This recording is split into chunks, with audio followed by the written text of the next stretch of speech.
Hello friends, எல்லோருக்கும் வணக்கம். Welcome to young investors channel. Markets இன்றைக்கி ஒரு சக்க போர்டு போட்டிருக்குது. நாளைக்கு எஃப்ஐஏ சக்க போர்டு போடுவாங்கன்னு நினைக்கிறேன். என்ன நடக்க போகுதுன்னு தெரியல.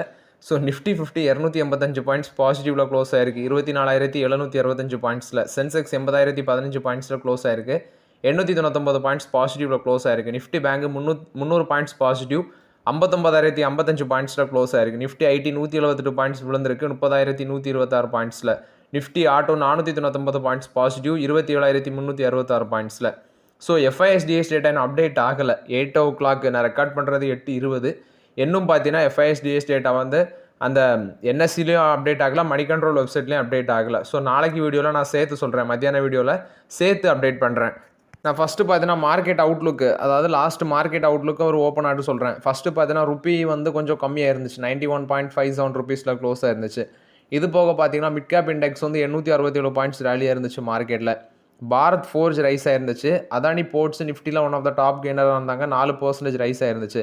அதானி போர்ட்ஸ் ரைஸ் ஆகிறதுக்கு காரணம் என்னென்னா, JP Morgan over weight call கொடுத்துருந்தாங்க. ஸோ அது ஒரு முக்கிய ரீசன். ஆஃப்டர் தட் பார்க்கும்போது 3 நாள் மார்க்கெட் நெகட்டிவில் இருந்துச்சு. இன்றைக்கி பார்த்தீங்கன்னா ஒரு பாசிட்டிவ் ட்ரெண்ட் மார்க்கெட்டில் இருந்திருக்கு. அதுக்கு அடுத்தபடியாட்டு mid cap index out performance கொடுத்துருக்கு மார்க்கெட்டில். செக்டாரோல் இண்டஸ்ட்ரீஸ் நீ பார்க்கும்போது ஐ திங்க் ஐடி ஒரு நெகட்டிவில் இருந்திருக்கு மார்க்கெட்டில் பெரிய அளவில். பட் மற்ற செக்டார்லாம் ஓரளவு க்ரீனில் தான் இருந்துச்சு. சென்செக்ஸ் ஃபைனலி, அதாவது 2-2.15 அந்த டைம்லலாம் மார்க்கெட்டு பார்த்தீங்கன்னா 2 மணிக்கு மார்க்கெட்டு சென்செக்ஸ் 190 பாயிண்ட்ஸுக்கு இறங்கிச்சு. அதுக்கு 2 மணிக்கு அப்புறம் 2:30க்கு அப்புறம் தான் பார்த்தீங்கன்னா மார்க்கெட்டில் அந்த 1 ஹவரில் இந்த சம்பவம் நடந்திருக்கு. சென்செக்ஸ் 900 பாயிண்ட்ஸுக்கிட்ட போய் பாசிட்டிவில் க்ளோஸ் ஆயிருக்கு. அதானி போர்ட்ஸ், எல்என்டி, ரிலையன்ஸ் இவங்கெல்லாம் டாப் கெய்னர்ஸாக இருந்தாங்க. பிஎஸ்சி ஒரு 5% பாசிட்டிவ் போயிருக்கு. ஏன்னா அந்த சென்செக்ஸ் நெக்ஸ்ட் 30 இண்டெக்ஸ் அப்படிங்கிற ஒரு டெரிவேட்டிவ் அது லான்ச் பண்ணுறதுக்கு செபி அப்ரூவல் கொடுத்துருக்காங்க. ஸோ அந்த பேசிஸில் பிஎஸ்சி மேலே போயிருந்துச்சு. மேசகான் டாக்ஸி பில்டர்ஸும் நல்ல ஒரு பெர்ஃபார்மன்ஸ் இருந்துச்சு மார்க்கெட்டில். ஸோ எகைன் சொல்கிறேன், இது எல்லாமே பார்த்தீங்கன்னா ஆர்டர் பேசிஸில் ஆர்டர் கிடச்சி அப்படின்னு சொல்லி நியூஸில் மேலே போகுது.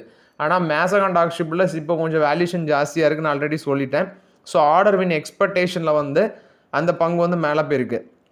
அடுத்தது இவங்க அலுமினியம் ப்ரைஸஸ் இன்க்ரீஸ் ஆனதுனால மெட்டல் ஸ்டாக்ஸ் எல்லாமே டாடா ஸ்டீல், நால்கோ, ஹிண்டால்கோ இது மாதிரி பங்குகள் எல்லாமே பாசிட்டிவ் இருந்துச்சு. நால்கோ, ஹிண்டால்கோலாம் 7% பாசிட்டிவாக இருந்துச்சு. அலுமினியம் ப்ரைஸஸ் பார்த்தீங்கன்னா வெஸ்ட் ஏஷியா டென்ஷனால அலுமினியம் ப்ரைஸஸ் இன்க்ரீஸ் ஆகும் அப்படின்னு சொல்லி ஒரு அப்டேட். அலுமினியம் ப்ரைஸ் இன்க்ரீஸ் ஆகிருக்குது. அந்த பேஸில் இந்த பங்குகள் எல்லாமே பாசிட்டிவ் ட்ரெண்டில் இருந்துச்சு. நெக்ஸ்ட் பார்த்தீங்கன்னா ஃபோர்ஸ் மோட்டார் மார்க்கெட்டில் விழுந்துருந்துச்சு. செபி ஃபோர்ஸ் மோட்டாரோட Q3 results next 9 month earnings details கேட்டிருக்காங்க. ஸோ இது பார்த்தீங்கன்னா ஃபோர்ஸ் மோட்டாருக்கு பெரிய அளவில் ஃபினான்ஷியல் இம்பேக்ட்டு அல்லது பெனால்ட்டி ரிப்போர்ட் அப்படி எதுவுமே இல்லாட்டாலும் இன்றைக்கி செபியோட அந்த அப்டேட்னால பார்த்தீங்கன்னா ஃபோர்ஸ் மோட்டார் மார்க்கெட்டில் கொஞ்சம் விழுந்துருந்துச்சு. ஸோ இது ஃபோர்ஸ் மோட்டாரை பொறுத்த வரைக்கும் அப்டேட். செபி ஏர்னிங்ஸ் டீட்டெயில்ஸ் கேட்டதுனால மார்க்கெட்டில் அந்த பங்கு பார்த்தீங்கன்னா விழுந்திருக்குது. டாக்டரேட் லெபார்டரிஸில் அப்டேட்டு. ஸ்ரீகாகுளம் ஃபெசிலிட்டியில் யூஎஸ்எஃப்டி இன்ஸ்பெக்ஷன் பண்ணியிருக்கிறாங்க. So voluntary action indicated classification which means அது clearance, pre approval inspection clearance தான் கொடுத்துருக்காங்க. எந்தவித அதில் மிஸ்டேக்கும் இல்லை அப்படின்னு சொல்லி அப்டேட் கொடுத்துருக்காங்க. இது ரெட்டிஸுக்கு பார்த்தீங்கன்னா ஒரு பாசிட்டிவ் அப்டேட்டாக இருக்குது. எல்ஜி இந்தியா பார்த்தீங்கன்னா ஏசியோட ப்ரைஸ் ஹைக் பண்ணியிருக்கிறாங்க. இப்போ 5 ஸ்டார் ஏசிக்கு 9%, 3 ஸ்டார் மாடல்ஸுக்கு 7% ஆட்டும் பார்த்தீங்கன்னா ப்ரைஸ் ஹைக் பண்ணியிருக்கிறாங்க. ஏன்னா இன்புட் காஸ்ட் ஜாஸ்தியானதுனால ஸ்ட்ரிக்டர் எனர்ஜி எஃபிஷியன்சி நார்ம்ஸ்னாலையும் இதை ரைஸ் பண்ணியிருக்கிறாங்க. மோட்டிலால் ஓசல் பைக்கால் கொடுத்துருக்காங்க. டார்கெட் ப்ரைஸ் 1860 ரூபா சொல்லியிருக்கிறாங்க. 17% மேலே போகும்னு சொல்லி. ஸோ இது பார்த்தீங்கன்னா எல்ஜி இந்தியாவை பொறுத்த வரைக்கும் அப்டேட்டு. டாடா எல்க்ஸி பார்த்தீங்கன்னா தேவ் ஸ்டுடியோ அப்படிங்கிற ஒரு ஜென்ரேட்டிவ் ஏஐ பிளாட்ஃபார்ம் லான்ச் பண்ணியிருக்கிறாங்க. Automotive software engineering. ஸோ இது பார்த்தீங்கன்னா குவாலிட்டி அண்ட் காம்ப்ளைண்ட்ஸை டெவலப்மெண்ட் பண்ணுறதுக்கு இதை பண்ணியிருக்கிறதாட்டு சொல்லியிருக்கிறாங்க. இது டாடா எல்க்ஸி கொடுத்த அப்டேட்டு. டாடா எல்க்ஸி, இந்த Tata technologies, Tata electronics mostly வச்சிருக்க மாட்டீங்க. டாடா டெக்னாலஜிஸ், டாடா எல்க்ஸி எல்லாம் வச்சிருப்பீங்க. அது மாதிரி Tata motor commercial vehicle, personal vehicle இது மாதிரி பங்குகள்லாம் இப்போ இருக்குன்னா வச்சுக்கோங்க. இப்போ ஒரு டிப்பில் இருக்கலாம், ஆனால் ஒரு லாங் டைமில் பார்த்தீங்கன்னா அந்த பங்குகள் எல்லாமே நல்ல ரிட்டர்ன்ஸ் தர சான்சஸ் இருக்குது. நெக்ஸ்ட் விப்ரோவில் அப்டேட்டு. லாரா மேரி மில்லரை பார்த்தீங்கன்னா 5 டேர்ம் அவங்களுக்கு, விச் மீன்ஸ் அவங்க போர்ட் ஆஃப் டைரக்டர்ஸில் அப்பாயின்ட் பண்ணியிருக்கிறாங்க. 5 இயர் டேர்ம் பார்த்தீங்கன்னா அவங்களுக்கு April 1, 2026 ஸ்டார்ட் ஆகுது. But actually share holders approval வெயிட்டிங்கில் இருக்குது. ஸோ லாரா மேரி மில்லரை போர்ட் ஆஃப் டைரக்டர்ஸில் அப்பாயின்ட் பண்ணியிருக்கிறாங்க. இது விப்ரோவை பொறுத்த வரைக்கும் அப்டேட்டு. ஜாகல் ப்ரீபெய்டு பார்த்தீங்கன்னா ப்ளூ ஸ்டார் கூட பார்ட்னர்ஷிப்பில் வராங்க. எதுக்குன்னு பார்க்கும்போது எம்ப்ளாயி எக்ஸ்பென்சஸ் மேனேஜ்மெண்ட்டுக்குன்னு சொல்லியிருக்கிறாங்க. இது ஒரு 3 இயர் அக்ரிமெண்ட்டாட்டு போட்டிருக்காங்க. ஜாகல் ப்ரீபெய்டு ஓஷன் சர்வீஸ் கூட இவங்க ப்ளூ ஸ்டார் ஒரு 3 இயர் அக்ரிமெண்ட் போட்டிருக்காங்க எம்ப்ளாயி எக்ஸ்பென்சஸ் மேனேஜ்மெண்ட்டுக்கு வேண்டி. இது வந்து ஜாகிள் ப்ரீபெய்ட் சர்வீஸ். நெக்ஸ்ட் வந்து ப்ளூ ஸ்டாரை பொறுத்த வரைக்கும் அப்டேட்டு.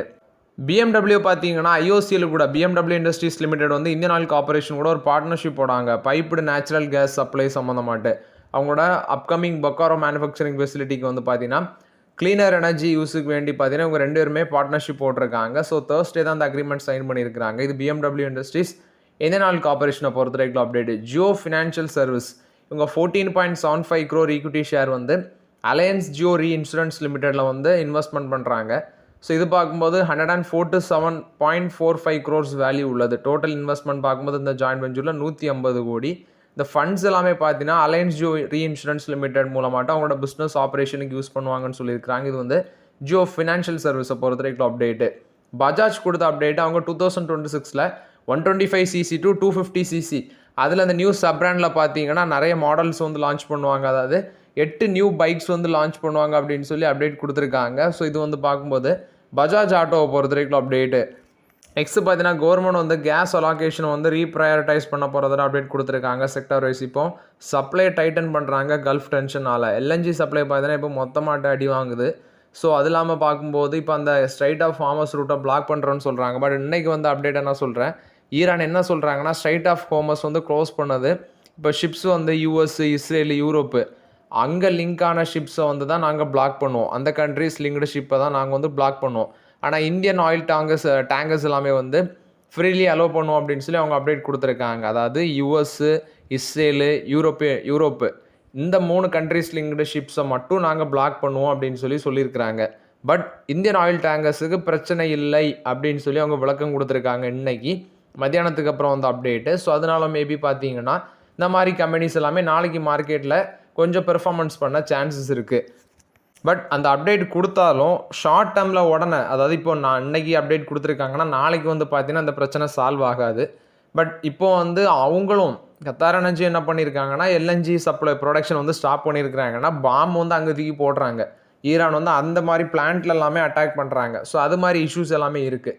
ஸோ கெயில் என்ன பண்ணுறாங்கன்னா இப்போ கேஸ் சப்ளை வந்து பார்த்தீங்கன்னா அந்த ஹார்மோஸ் கிரைசிஸ் டிஸ்டர்ப்னால எல்என்ஜி இம்போர்ட் வந்து பாதிக்கப்படுது. ஸோ கெயில் வந்து பார்த்தீங்கன்னா கேஸ் சப்ளை இப்போ இண்டஸ்ட்ரியல் கேஸ் சப்ளைலாம் ஷார்ட்டேஜ் ஆகுது. So 30% of the LNG shipment பார்த்தீங்கன்னா பிளாக் ஆகுது. இந்தியாவுக்கு மட்டும் 30% ஆஃப் த எல்என்ஜி ஷிப்மெண்ட் வந்து பார்த்தீங்கன்னா இம்போர்ட் பண்ணுறது பிளாக் ஆகுது. ஸோ இது மாதிரி இஷ்யூஸ் எல்லாமே இப்போதைக்கு பார்த்தீங்கன்னா ஒரு ஷார்ட் டேர்மில் ப்ரெஷர் தான் அப்படின்னு சொல்லி கெயில் வந்து மென்ஷன் பண்ணியிருக்கிறாங்க. என்ன சப்ளை பண்ணுறது இண்டஸ்ட்ரியல் சப்ளை, கஸ்டமர் சப்ளை எல்லாமே வந்து அஃபெக்ட் ஆகுதுன்னு தான் சொல்லியிருக்கிறாங்க. இது கெயில் கொடுத்த update. Mirae asset mutual fund வந்து சில்வர் ETF ஃபண்டை வந்து லான்ச் பண்ணியிருக்கிறாங்க. ஸோ இது மார்ச் 5 மார்ச் 18 வரைக்கும் ஓப்பனில் இருக்கும். மார்ச் 25 ரீ ஓப்பன் ஆகுது. இந்த NFOவில் மினிமம் இன்வெஸ்ட்மெண்ட் 5000 ரூபா அப்படின்னு சொல்லி அப்டேட் கொடுத்துருக்காங்க. இது வந்து மிரே அசெட் மியூச்சுவல் ஃபண்ட் கொடுத்த அப்டேட்டு. மேக் மை ட்ரிப் பார்த்தீங்கன்னா மெஜாரிட்டி ஆஃப் த ஸ்டேக் வந்து லீடிங் ரீஜனல் டூர் ஆப்ரேட்டராக இருக்கிற ஃப்ளமிங்கோ டிரான்ஸ்வேர்ல்டில் வந்து மெஜாரிட்டி ஆஃப் த ஸ்டேக் வந்து அக்யூசிஷன் பண்ணியிருக்காங்க அப்படின்னு சொல்லி அப்டேட் கொடுத்துருக்காங்க. ஸோ இவங்க லாஸ்ட் 30 years ஆஃப் ஆப்ரேஷன் பார்த்தீங்கன்னா அந்த ஃப்ளமிங்கோ கம்பெனி வந்து ரன் பண்ணிட்டு இருக்கிறாங்க. குறிப்பாக ரீஜனல் மார்க்கெட்ஸ்னு பார்த்தீங்கன்னா இவங்களுக்கு குஜராத் இருக்குது. ஸோ இது வந்து மேக் மை ட்ரிப்பை பொறுத்த வரைக்கும் அப்டேட்டு. ஃப்ளமிங்கோ கம்பெனியில் மெஜாரிட்டி ஆஃப் த ஸ்டேக் வந்து பார்த்தீங்கன்னா அக்யூசிஷன் பண்ணியிருக்காங்க. நெக்ஸ்ட் பார்த்தீங்கன்னா மிடில் ஈஸ்ட் க்ரூட் ஆயில் வந்து பிரச்சனையில் போயிட்டு இருக்கிறதுனால ஈரான் வார்னால ஸோ எல்லாரும் பார்த்தீங்கன்னா இப்போ இந்தியன் ரிஃபைனர்ஸ் எல்லாமே ரஷ்யன் ஆயில் பக்கம் மறுபடியும் வந்து டிமாண்டை திருப்பலாமா, ரஷ்யன் க்ரூடை வந்து வாங்கலாமா அப்படின்னு சொல்லி முயற்சி பண்ணிட்டு இருக்கிறாங்க. ஆஃப்டர் த யுக்ரைன் இன்வென்ஷன் மாஸ்கோவில் 2022 யுக்ரைன் கூட அவங்க போகிறாங்க. ஸோ அதுலேருந்து ஸ்டில் வந்து பார்த்தீங்கன்னா உக்ரைன் போர் நடந்துட்டு தான் இருக்குது, ரஷ்யா உக்ரைன் வார். ஸோ நம்ம ரஷ்யாட்ட வந்து ஆயில் வாங்கினதுக்கு ரீசன் பார்க்கும்போது நமக்கு அவங்க வந்து டிஸ்கவுண்ட் ப்ரைஸில் க்ரூட் ஆயில் தந்தாங்க. பட் ரீசென்ட்லி வந்த ட்ரம்ப் வந்து அங்கே வார் நடக்குது, நீங்கள் அவங்க கூட ஆயில் வாங்கக்கூடாது, நான் சாங்ஷன் போடுவேன் அப்படின்னு சொல்லி நம்மளை வாங்க விடாமல் ஆக்குனாங்க. ஸோ பட் இப்போ எகைன் இங்கே வார் வந்திருக்கிறதுனால நம்ம ரஷ்யா பக்கம் திரும்ப வாய்ப்புகள் பிரகாசமாக இருக்குது. At the same time IOCL பார்த்தீங்கன்னா கிட்டத்தட்ட 7 லட்சம் பேரல்ஸ் ஆஃப் ரஷ்யன் ஆயில் வந்து இந்த வடினார் போர்ட் மூலமாட்டு வெஸ்டர்ன் இந்தியா வந்து பார்த்தீங்கன்னா சாட்டர்டே வந்து லோட் பண்ணியிருக்கிறாங்க அப்படின்னு சொல்லி அப்டேட் கொடுத்துருக்காங்க. ரிசீவ் பண்ணுறதுக்கு ரெடியாக இருக்கிறதாட்டும் அப்டேட் கொடுத்துருக்காங்க. ஸோ இது வந்து இந்தியன் ஆயில் கார்பரேஷனை பொறுத்த வரைக்கும் அப்டேட்டு. ஸோ ஓவரால் நம்ம இப்போ வந்து பார்த்தீங்கன்னா ரஷ்யன் ஆயில் பக்கம் நம்மளோட கவனத்தை திருப்புறது தான் நல்லது. அதுதான் என்னோட ஒப்பீனியனும் கூட. ஏன்னா இப்போ இங்கே இஷ்யூ இருக்கிறதுனால நமக்கு தேவையானது நம்ம வந்து ஏதாவது ஒரு வழியில் வாங்கி தான் ஆகணும். ஸோ ரஷ்யா ஒரு நல்ல ஆப்ஷனலாக இருக்கிறதுனால நம்ம அதை சூஸ் பண்ணுறது எப்போவுமே பெஸ்ட்டு தான். கோடெக் ஸ்மால் கேப் ஃபண்ட் பார்க்கும்போது 10,000 எஸ்ஐபி வந்து பார்த்தீங்கன்னா 1.78 crores ஓவர் 2 டிகேட்ஸில் வந்து மாற்றிருக்கு அப்படின்னு சொல்லி அப்டேட் கொடுத்துருக்காங்க. ஸோ இது வந்து கோட்டக் ஸ்மால் கேப் ஃபண்டை பொறுத்த வரைக்கும் அப்டேட்டு. எம்பசி ரிட்டு இவங்க வந்து 1,400 கோடி பார்த்தீங்கன்னா 10 year NCD இஷ்யூ பண்ணியிருக்கிறாங்க. 7.49% கூப்பன் வச்சு. இது வந்து எம்பசி ஆஃபீஸ் பார்க் ரிட்டை பொறுத்த வரைக்கும் அப்டேட்டு. 1,400 கோடி ரைஸ் பண்ணியிருக்கிறாங்க. 10 year NCD 7.49% கூப்பன் ரேட் வச்சு இதை வந்து ரைஸ் பண்ணியிருக்கிறாங்க. ஸோ ஓகே ஃப்ரெண்ட்ஸ், ஆக்சுவலி இந்த வீடியோவில் சில இம்பார்ட்டன்ட் அப்டேட்ஸ் எல்லாமே டிஸ்கஸ் பண்ணோம். அந்த வீடியோ உங்களுக்கு பயனுள்ளதாக இருந்துச்சுன்னா லைக் பண்ணுங்கள், சப்ஸ்கிரைப் பண்ணுங்கள், கமெண்ட் பண்ணுங்கள். Okay friends, thank you.